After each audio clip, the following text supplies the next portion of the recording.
내일은 늦습니다. 바로 지금 건강 365 영상 좋아요 눌러주세요. 사랑하는 가족에게 전하는 최고의 선물 건강 365 공유해 주시고 함께 해주세요.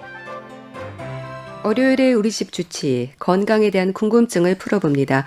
순천향대 서울병원 가정의학과 조현 교수와 함께 하는데요. 교수님 안녕하세요. 안녕하세요. 네.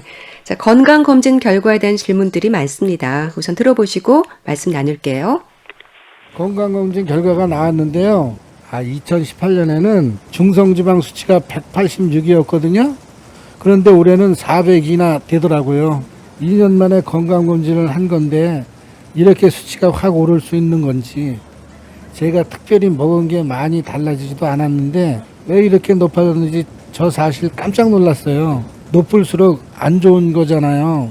그리고 고밀도 콜레스테롤은 50에서 44로 낮아졌고 저밀도 콜레스테롤은 181에서 164로 낮아졌는데 이런 수치들이 뭘 말하는지 그것도 모르겠더라고요. 걱정을 해야 하는 정도일까요?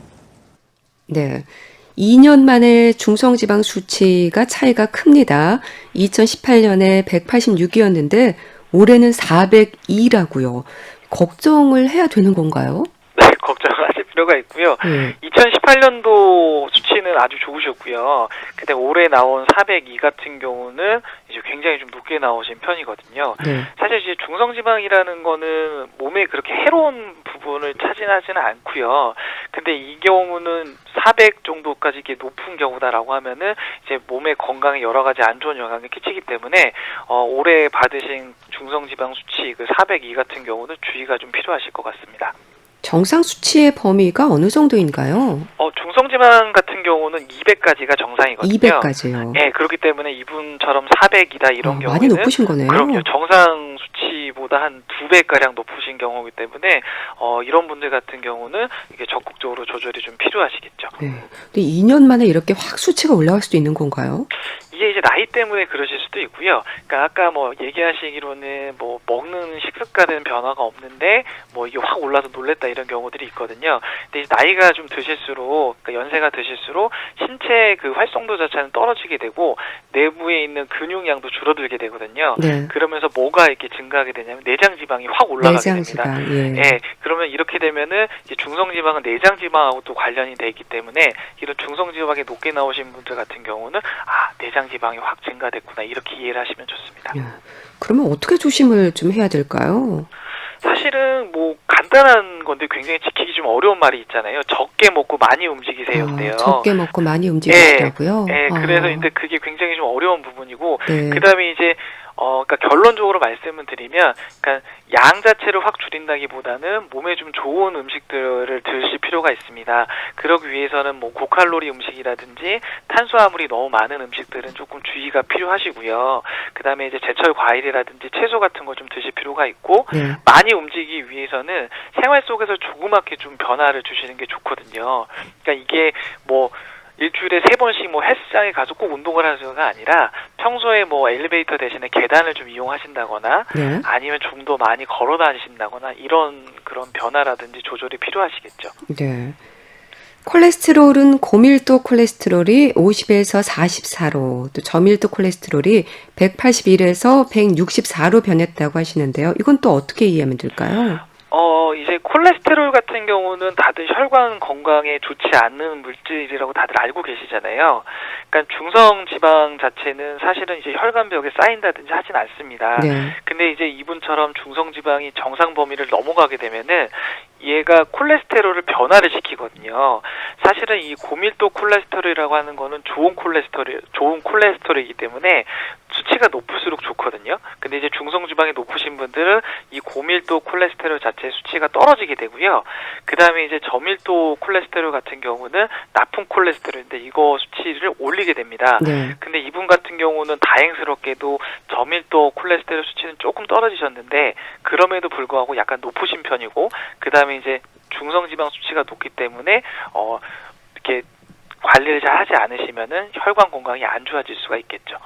그러니까 흔히 말하는 총 콜레스테롤, 고밀도, 저밀도 콜레스테롤, 거기에 중성지방까지 사실 결과표에 기록된 수치들만으로는 사실 잘 모르겠거든요. 건강에 적신호가 켜졌다고 봐야 되는 수치 같은 경우는 어떤 정도일까요? 우선은 총 콜레스테롤, 그러니까 콜레스테롤 수치가 높으시거나 아니면 중성지방 수치가 높다 이런 얘기 같은 경우는 혈관 안에 이런 어떤 콜레스테롤이 잘 쌓일 가능성이 많다라고 이해를 하시면 좋습니다. 네. 그렇기 때문에 이게 좀 빨간색으로 높게 나오신 분들 같은 경우는 앞으로 혈관 질환이 생길 가능성이 높다라는 걸 의미를 하기 때문에 이런 콜레스테롤이나 중성지방 수치가 높게 나오신 분들 같은 경우는 어떤 건강에 적신호가 켜졌다 이렇게 생각을 하시고 적극적으로 관리를 하실 필요가 있습니다. 중년의 나이이신 것 같은데 원인이 뭘까요? 사실은 이제 중년이 되시게 되면 아까 말씀드렸듯이 조금만 드시더라도 근육량이 떨어져 있고 내장 지방이 좀 올라간 상태이기 때문에 네. 체중이 확 찐다든지 아니면 배가 많이 나온다든지 그러면서 이런 콜레스테롤이나 그 중성지방 수치가 확 올라가게 되거든요. 그렇게 되면 나이가 드실수록 적게 드실 필요가 있고 많이 움직이실 필요가 있습니다. 예. 혈관 질환이 생길까 걱정이 되는데 어느 정도의 조절이 좀 필요한 걸까요? 사실은 이분처럼 높게 나오신 분들 같은 경우는 한 3개월 정도의 시간을 먼저 드리긴 합니다. 네. 그래서 이제 이런 나쁜 결과, 높은 수치가 나오신 분들 같은 경우는 3개월 동안 식단 조절, 그 다음에 이제 운동, 그 다음에 이제 체중 조절을 통해서 이 수치가 좀 떨어지는지 살펴볼 필요가 있고요. 그 다음에 이러한 생활 습관 변화를 했음에도 불구하고 수치가 계속적으로 높게 나타나신 분들 같은 경우는 어떤 약물 치료가 필요할 수 있거든요. 네. 그렇기 때문에 이런 경우에는 약물 치료를 병행을 하면서 운동이라든지 식단 조절 같은 조절이 필요하게 됩니다. 네. 중년 이후가 되면 나이살도 걱정이고요. 콜레스테롤과 지방간, 고지혈 이런 부분들에 자신이 없어지게 되는데 중년의 건강을 위해서 우리가 좀 노력해야 하는 부분들이 있다면 짚어주세요. 아무래도 이제 중년이 되시다 보면서 어떤 활동성이라든지 신체 능력 자체가 이제 조금씩 감소하게 되잖아요.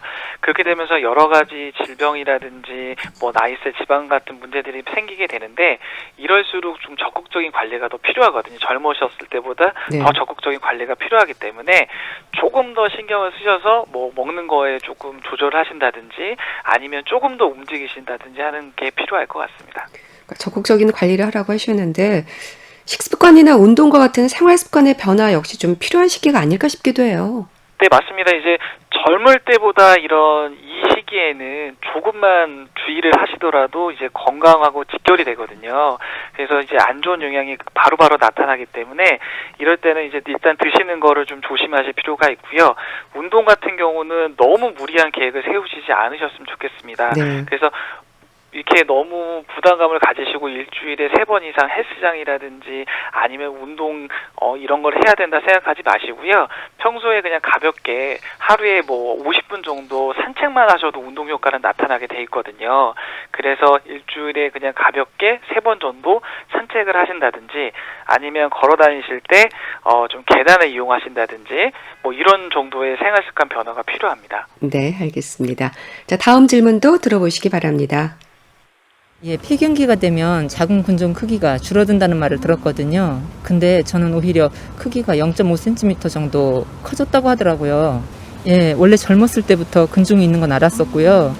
근데 크기가 커지는 거는 지켜보자 그랬었거든요. 그래서 2, 3cm 정도 되는 게 서너 개 있었고 4.5cm 크기가 2개 있다고 했었는데 예, 이 4.5cm 크기가 5cm로 커진 거죠. 근데 내년에 또다시 확인해보자 그러더라고요. 예, 나이는 이제 폐경인데 근종 크기가 왜 커진 건지 궁금하고요. 혹시 또 더 커지거나 또 새로운 게 생기는 건 아닌지 걱정이 돼요. 네. 자궁 근종은 대부분의 여성들에게 흔히 있는 일이라고 들었습니다. 근종은 양성인 거죠?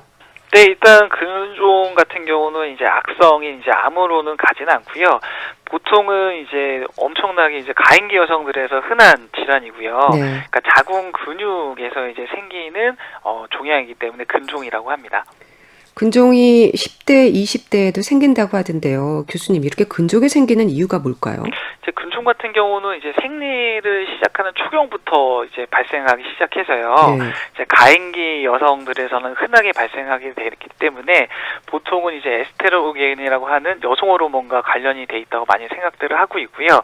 최근에는 20대, 30대 여성분들에서 좀 많이 발생을 하긴 하는데 원인으로는 이제 비만이 될 수가 있고요. 비만. 예, 그다음에 이제 잘못된 생활 습관이죠. 그다음 뭐 술이라든지 흡연이라든지 그다음에 이제 고칼로리 음식들 같은 것도 이제 원인이 될 수가 있고 뭐 가족력도 원인이 될 수가 있습니다. 크기가 일정한 게 아니라 뭐 크고 작고 이렇게 시간이 갈수록 좀 커지기도 하나 봐요. 사실은 뭐 양성조각이기 때문에 뭐 작은 사이즈가 있을 수도 있고 그다음에 이제 큰 사이즈도 있을 수가 있고요.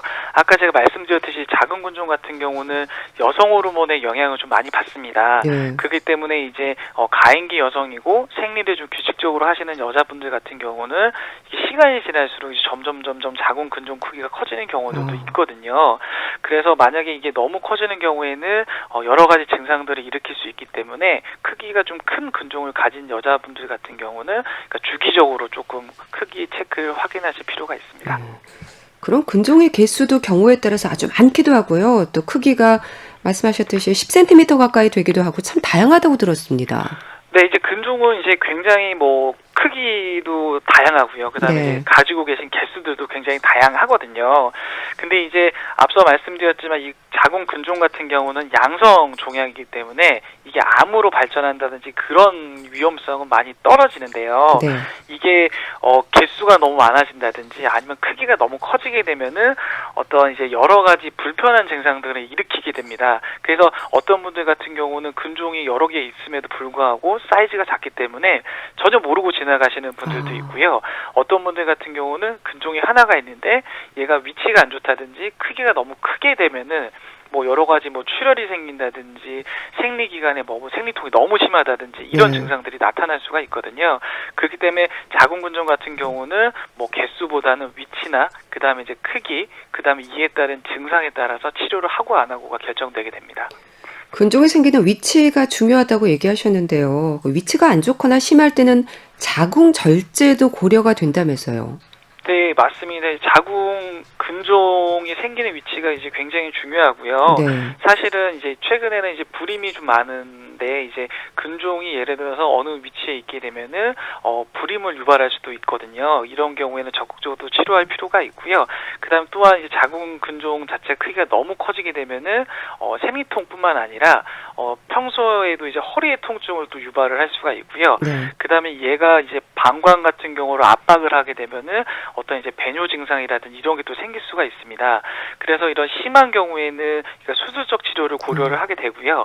그다음에 이게 사실은 자궁 절제는 요새는 사실 이게 예전에는 자궁 절제를 많이 했는데 네. 자궁 절제를 하게 되면 아무래도 이제 임신하고 또 관련이 되어 있잖아요.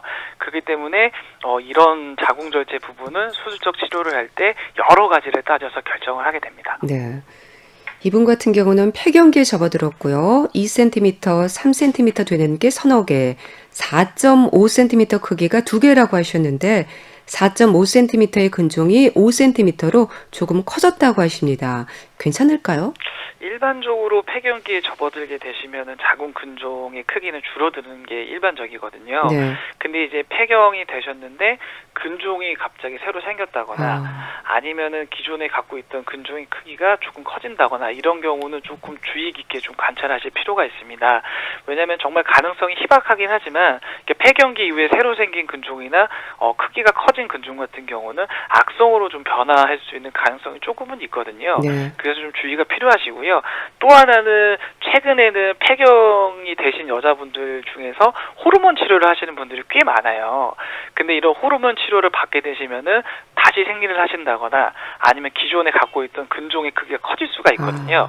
그래서 이런 것도 좀 확인하실 필요가 있습니다. 크기에 변화가 있는 게 안 좋은 신호인가요? 네, 이제 갑작스럽게 크기가 커진다거나 아니면 모양이 변한다거나 이런 경우는 조금 악성을 시사하는 경우들이 꽤 있거든요. 네. 그러니까 근종이 아니라 다른 악성 종양의 가능성이 있기 때문에 이런 경우는 조금 적극적으로 관찰을 하셔야 합니다. 근데 굳이 근종을 떼어내지 않고 지켜보는 경우도 많은 것 같더라고요. 네, 맞습니다. 이제 자궁 근종 같은 경우는 내버려 둔다 했을 때 뭐 악성으로 변하지 않기 때문에 일단은 증상이 없다거나 아니면 근종으로 인해서 뭐 동반되는 증상들이 심각하지 않다라고 하면은 그냥 적극적으로 치료하지 않고요. 네. 정기적으로 초음파로 뭐 크기만 잰다든지 관찰만 하게 됩니다. 네. 혹시 증상으로 볼 때 좀 정밀 검사를 받아볼 필요가 있다거나 하는 경우가 있다면 어떤 게 있을까요? 어떤 경우가 있냐면요. 우선적으로는 출혈이죠. 이제 생리기간이 아닌데 뭐 출혈이 난다든지 아니면 생리기간에 갑자기 생리량이 확 는다든지 아니면은 빈혈 증상이 생긴다든지 생리통이 심해졌다든지 이런 경우에는 검사를 받아보실 필요가 있고요. 네. 또 하나는 이 자궁근종 사이즈가 갑자기 커지면서 뭐 허리에 통증이 생겼다거나 아니면 방광을 압박하면서 뭐 배뇨 증상 등이 같이 동반해서 나타난다. 이런 경우에는 정밀 검사를 받아보실 필요가 있습니다. 네, 알겠습니다. 자, 월요일에 우리 집 주치 건강에 대한 궁금증 풀어봤는데요. 순천향대 서울병원 가정의학과 조현 교수와 함께했습니다. 말씀 감사합니다. 네, 감사합니다.